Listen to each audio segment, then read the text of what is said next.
Chapter 13, Clues. Girls, Mother said on Saturday, coming through the door with the smell in her hand.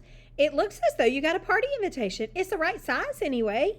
Caroline, Beth, and Eddie were doing their Saturday chores.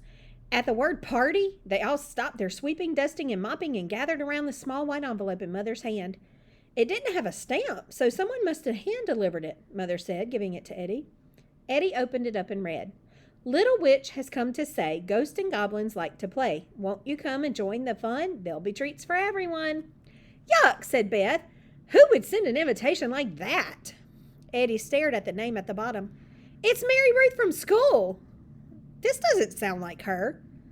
Maybe it's all she could find, said Mother. Anyway, all three of you are invited. Eddie kept reading. It's tonight. The party starts at the cemetery and we have to follow clues? Now that's more like it. And it's all girls, said Beth. We won't even go trick-or-treating. We won't have to run into boys, added Caroline.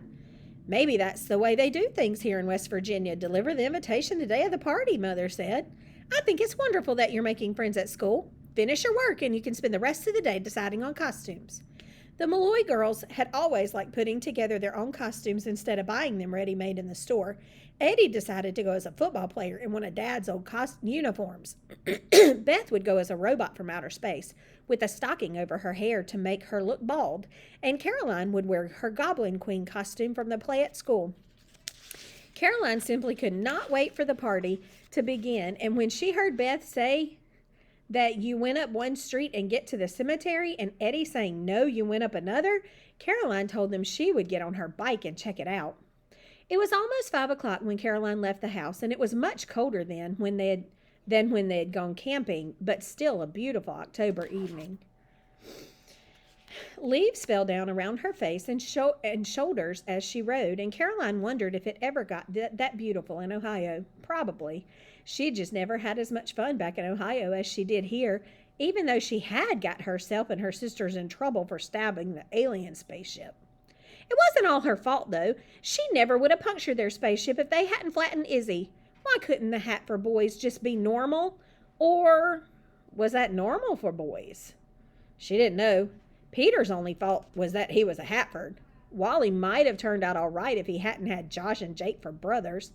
It was the twins she suspected of being the worst. Jake for giving orders, and Josh for the stuff he drew in his sketchbook.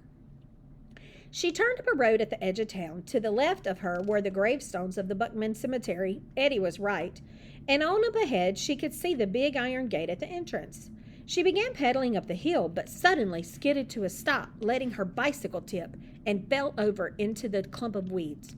There, not 30 yards ahead, were Jake, Josh, and Wally, taping a piece of paper to the iron gate of the cemetery.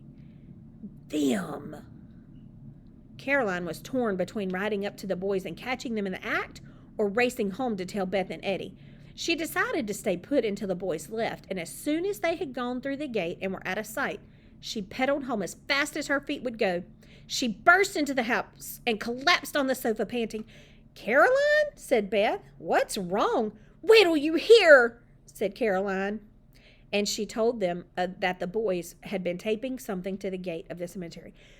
Them! Cried Beth and Eddie together. I wondered why Mary Ruth didn't say anything in school yesterday about a party. Those dumb boys! Didn't they even think we might have called Mary Ruth to check it out? But we didn't, Beth reminded her. You're right, we didn't. We almost fell for it. Well, there's only one thing to do. Go over to the cemetery now and see what they're up to. They took a flashlight and headed up the street. When they got to the cemetery, there was the note the boys had taped to the gate. Turn left and go to the first grave on the right. They must think we're really dumb to fall for this.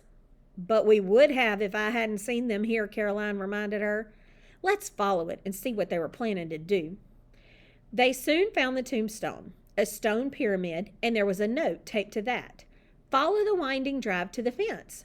Cautiously, the girls followed the winding drive, and when the beam of the flashlight fell on the fence, there, just as the instructions said, was another piece of paper. 50 steps to the right, then left to the shed. They found the shed. Still another note. Follow the path on your left to the bench in the remembrance garden.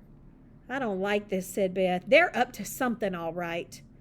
Quietly, they followed the path until they came to a bench by a high stone wall, with rose bushes all around. Probably a beautiful place in the summer, Caroline thought, but sinister looking now in the moonlight. Eddie shone the flashlight around. There was a note on the bench. Sit here and wait for instructions, it said. Oh, no, we don't, said Beth. I'll bet it's wet paint. Gingerly, she put out one hand and tested. It was dry. They were probably going to jump out of the trees with masks on and scare us silly, or throw water on us. Look how we'd have been trapped here in this corner right up against the wall. Well, I think we ought to look around, said Eddie. They climbed the bank beside the wall, making their way through the bare rose bushes until they had scrabbled to the top of the stone wall behind the bench. Eddie, said Caroline, look here. The girls stared at a pan sitting just behind the wall. It was an ordinary saucepan with a lid on it, as though someone had made a pot of stew and left it there to cool. Slowly, Caroline put out one hand and lifted the lid as Eddie shone the light on it. Spaghetti, she said. And then she gave a little cry because the spaghetti started to move. Worms, gulped Beth. Spaghetti and worms, said Eddie. They were going to drop them on us, I'll bet. They were going to be waiting right up there behind the wall, and as soon as we sat down on that bench, they were going to dump it on our heads. Caroline shivered with the thought. All three girls shivered. What are we going to do? Asked Beth. We are going to go home and leave the house again at 5 to 8, just as though we were going to a party, just in case they're watching. But after that, trust me, she said. And she took out a pen and paper.